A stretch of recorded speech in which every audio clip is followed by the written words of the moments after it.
You probably think that Amazon makes its money by selling products. Apple from selling iPhones and Starbucks from selling coffee.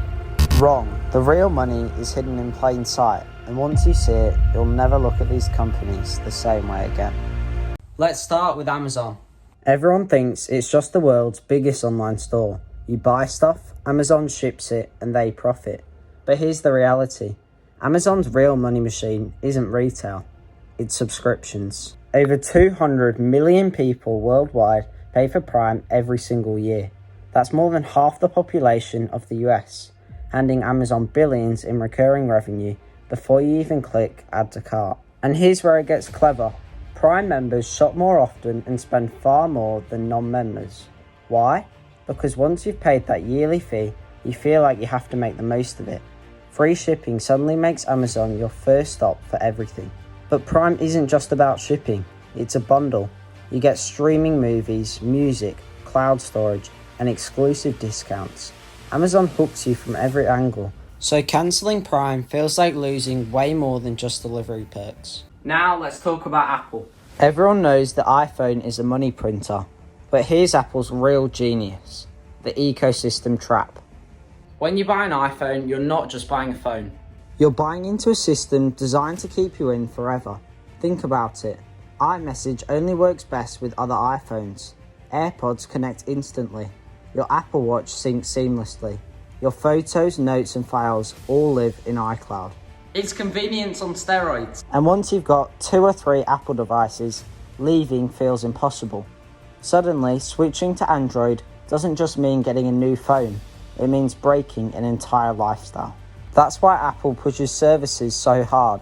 The App Store, Apple Music, Apple TV, iCloud storage, Apple Arcade, all small charges, but together they make Apple billions every single quarter in recurring revenue.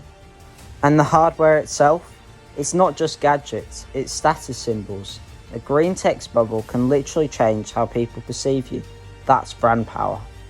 Apple is worth over $2 trillion. Not because they sell products, but because they've built a world you can't leave. Once you're in for life. And then there's Starbucks. On the surface, it's just a coffee chain, but Starbucks doesn't just sell coffee, they sell experience.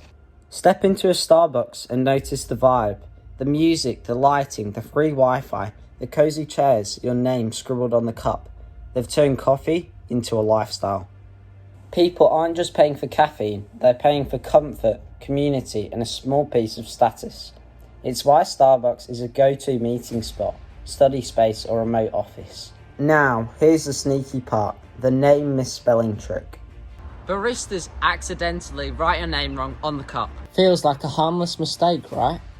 But what happens? You laugh, snap a photo, post it on Instagram or TikTok. That single misspelling becomes free marketing, spreading Starbucks' brand across social media without them spending a cent. And then there's the Starbucks Reward app. Over 75 million members load money onto their Starbucks accounts before they even order. That's interest-free cash flow for Starbucks. Sometimes billions just sitting there. So, when you pay $7 for a drink that costs cents to make, you're not just buying coffee. You're buying into Starbucks' carefully designed ecosystem of lifestyle, habit, and loyalty. It's brilliant, and that's why Starbucks isn't just a cafe, it's a culture. All these businesses prove one thing: the product you see isn't always the product that makes them rich. Amazon sells subscriptions and the internet itself. Apple sells an ecosystem that traps you for life. Starbucks sells lifestyle, loyalty, and culture. So, the next time you spend money with these brands, remember, you're not just buying a product, you're buying into a system. Which brand should I expose next? Drop it in the comments and make sure to follow for more.